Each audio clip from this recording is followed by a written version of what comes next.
Hey guys, in today's video, going to be talking about a hypothetical 2020 presidential matchup between Democratic challenger Julian Castro and Republican current president Donald Trump. And the reason why it's a great time to talk about this is because Julian Castro just decided to throw his hat in the ring and run for that Democratic nomination in 2020. But I'm not sure I go along with Castro's thinking on this. It probably would have been a better idea for him to dip his toe in the electoral waters and see if he could have success maybe running for that Texas 2020 Senate seat. And I'd say the same thing about Richard Ojeda. West Virginia has a 2020 Senate race going on, and maybe trying to build that organization around you at the state level and have electoral success on a smaller scale could have been a better path forward. But Castro, he's been on those lists as possible candidates to run in 2020, and he decided to throw his hat in the ring. He's a long shot, clearly, and in the polling data that we've seen, at least early on, he doesn't even show up on the radar. And what makes it really tough for Julian Castro, especially for me trying to fill out this electoral map here, is the fact that if we go over to his stances on the issues, this is from ontheissues.org, in almost every single issue, it says no issue stance yet recorded, so he doesn't have a long track record to go off of. Most of the things either say he has no issue stance or there's maybe just one or two things. We're not talking about a candidate that has a long track record of where we can go back and see how they've voted on different things or what they've tried to push in different areas. His political career pretty much has been working in the Obama administration, and he was also the mayor of San Antonio, but he hasn't had electoral success on a large scale, such as the House of Representatives, the Senate, governor's races, nothing like that. And the fact that he thinks he can have success here in a 2020 bid, I mean, hats off to him, thinking that he can go in and try to make a dent. We'll see how it plays out. I'd love to hear his stances on the issues to get a better idea of who might be wanting to vote for him. But that low name recognition and not having a track record showing that you can raise a lot of grassroots support and money in that sense, kind of like Beto O'Rourke was able to do in 2018, for instance, is a hindrance to his chances. So to start this off, I'm going to go through and give the states that I think are going to be pretty safe for Castro.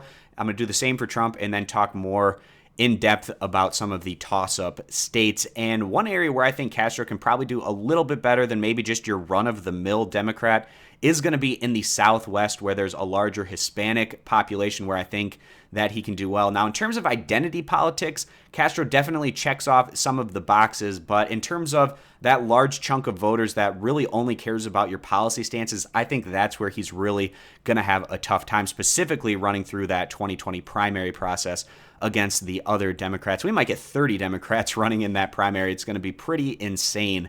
So starting off here with Castro, his safe states, probably going to be Washington, Oregon, California, Hawaii, New Mexico, and I also think Nevada would probably be a pretty safe result for him as well. On top of that, Colorado. Again, I think he does really well here in the Southwest, and even though Nevada and Colorado can be somewhat competitive states, especially with how they're trending more Democratic, I think those would be pretty safe in Castro's hands. And then moving on, Illinois, the most Democratic-leaning Midwestern state, would be pretty safe for him. And then moving out east, we have the District of Columbia, Maryland, Delaware, New Jersey, Connecticut, Rhode Island, Massachusetts, and then New York, Vermont, and Maine minus the 2nd Congressional District. And that puts Julian Castro all the way up to 205, so he only needs to get 65 more electoral votes to get him over the line. And in terms of electoral college politics, the Democrats in general have a better starting base in comparison to the Republicans, but in the more competitive states, if the Republicans are able to pick those up, it's still enough for them to get over the line. But now I'm going to go Trump and his safe states, starting with Alaska, Idaho, Montana, Wyoming, Utah. And now Montana, they've shown the ability to elect statewide anyways Democrats, so it is one of these Rocky Mountain states that can be a bit more purple at times. But again, Trump did so well there in 2016, especially against somebody as unknown as Julian Castro. I think it would still be a pretty safe result for him. And then also moving over to North Dakota, South Dakota, and Nebraska minus the 2nd Congressional District. And Kansas, again, kind of like Montana, it's one of these states right now in this section of the country that actually can be close. And we just saw the Democratic governor challenge there go to the Democrats in 2018. And there's a little bit of a bad taste in the mouth of the Kansas voters and what they're viewing as the current state of the Republican Party, but is still a lean to the Republican state. And I think that Donald Trump would be able to continue to pick it up. He did pretty well there against Hillary Clinton back in 2016, but then also Oklahoma, a no-brainer there for Trump, as well as Missouri, Arkansas, Louisiana, Mississippi, Alabama, Tennessee, Kentucky. Now, I actually do think Kentucky could be interesting if it's the right candidate, such as Bernie Sanders or Joe Biden. But again, somebody as unknown as Castro, I just don't think him being able to have a whole lot of success making inroads, especially in a Republican-leaning state like Kentucky, and then also West Virginia on top of that. And then going into the Southeast there with South Carolina. And every other result, I think, is at least worth talking about in a bit more detail. So that puts Castro at 205 and Donald Trump at 114. So first, I'm going to go out to the Southwest, Arizona. I think that would be a really interesting battle. Again, Castro, I think he plays well here. And the Democrats, they're making a lot of gains right now in the state of Arizona, both in terms of their electoral success, grabbing that 2018 Senate seat. They might also grab the 2020 Senate seat there in Arizona, and just the demographics overall in this state are continuing to get better for the Democrats. I think Castro actually plays well enough out here in the Southwest where he's able to pick up a state like Arizona that's very close right now, very purple. Moving now over into the Southeast, Florida was actually a pretty good year for Republicans in 2018 compared to the rest of the results for the party across the rest of the country. The Trump acolyte DeSantis able to win that governor's race. They also picked up a Senate seat in Florida. Now, the X factor here is all of the ex-convicts that gained the right to vote. A lot of lower income people, perhaps more Democratic voters, but these are also going to be overwhelmingly male voters, which tend to lean a bit more to the Republican Party. So it's still a wait and see situation at which party that this is actually going to affect. And I don't think it's going to actually have too much of a larger effect one way or the other, just given those demographics that I was just talking about. So starting off here in Florida, I think it was a pretty strong year for Trump in Florida in 2018, and perhaps that carries over into 2020. And also, unfortunately for Julian Castro, for better or worse, his last name probably doesn't play all that well in the portions of Florida where the Democrats really need to pick up a lot of votes to try to go on and win the state. I mean, having his last name, it's not his fault, and I don't think something like that should matter, but it might matter to some of those voters in Florida. Now, moving up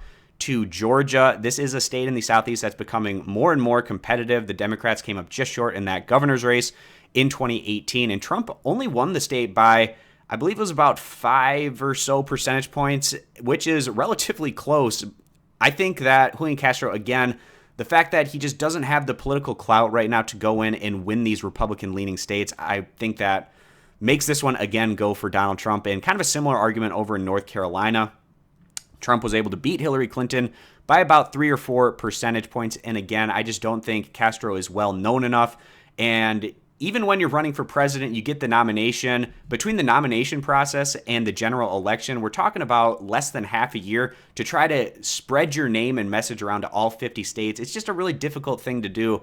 And you'll say, well, once somebody gets a nomination, then they'll have overwhelming name recognition. But you'd like to have at least some base to build off of, and Castro just simply doesn't have that. Now, moving up to Virginia, I think this is one that Castro is able to pick up. This is a state that's trending continually more so in Democratic hands, and Trump does not play all that well in Virginia, so I think Castro would be able to pick up that one. And then moving up into the Northeast, New Hampshire was extremely close between Clinton and Trump, and there's not a lot of love for Hillary Clinton in New Hampshire, and even she was still able to get over the line slightly and take down Donald Trump. We look back at the 2016 primaries, and Clinton did absolutely awful in New Hampshire, but again, she was still able to pick up the state. Even though this is one of the few northeastern states that can go Republican, it has to be the right kind of Republican candidate. I don't think Trump is that candidate to go on and flip New Hampshire, even though he was pretty close against an unpopular Hillary Clinton. I think Castro would be able to pick that one up. Now, going over to Maine's 2nd congressional district, you have to have a really strong Democratic candidate, really popular candidate to pick up that district. I don't think Castro would be able to do that in a part of the country where he just does not have anything in the name of name recognition. Now, moving over to the other 2nd congressional district over in Nebraska, Trump, he was able to beat Hillary Clinton by a close margin in 2018. In Congress, it was a really close race. The Republicans were still able to keep that one, though, and I think that Trump, again, would be able to also keep this 2nd congressional district after he had won it back in 2016. And those same issues with Castro probably not being able to get his name and message out there. Again, we don't even really know what his message is since his stances are kind of a mystery at this point. I'm really looking forward to seeing what he has with those. Now, Indiana, this one pretty safe for the Republicans. It can be competitive. Obama won it in 2008. Joe Donnelly was a senator there until he just lost by single digits in his Senate re-election bid. Indiana can be competitive, but again, with also Mike Pence running as the VP, pretty safe one there for the Republicans. And now in terms of the other Midwestern states that lean a bit more Republican, we're looking at Ohio and Iowa. I also think that Trump would be able to pick these results up as well. He won by right around 10 or so percentage points in both of these states in 2016. Even if Castro was able to make more inroads than Clinton was able to do, I still think Trump has enough of a margin here where he probably gets over the line. Perhaps in Iowa, those farm tariffs are enough to just swing any Democratic candidate over Trump in the state of Iowa. But I'd really like to see some polling before giving that one over to such an unknown commodity like a Julian Castro. And then moving up, one of the more left-leaning Midwestern states, Minnesota, I think that Castro would be able to pick it up. Both Trump and Clinton do not play well in Minnesota. They both did really bad in Minnesota in their 2016 primary process. And I think they're just looking for any Democrat other than Hillary Clinton, perhaps, to go on and being able to have election success there. And in 2018, the midterms, the Democrats absolutely dominated the statewide elections in Minnesota. So I think Castro would be able to pick those up. Now, Wisconsin, Michigan, and Pennsylvania, a little bit less Democratic leaning than Minnesota. And obviously Trump was able to win these 3 states in 2016. And that's what was the difference in propelling him to the presidency. And first and foremost, Wisconsin, a little bit more Republican leaning than Michigan and Pennsylvania. I actually think that Trump would be able to pick the state up over somebody like a Castro. And then Michigan and Pennsylvania, I think, again, it would be really close. But the fact that Trump's already shown that he can win these states, and he has a lot of those factory workers, Rust Belt worker support behind him, where we don't really have the stances for Julian Castro on things like free trade and some of those key issues within the Midwest. I just don't think that, at least at this point in time, that I have enough information to give these results over to Castro in comparison to Trump. And that puts us at a pretty similar spot right now. 243 for Castro, 257 for Trump. It all comes down to Texas, clearly a Republican-leaning state.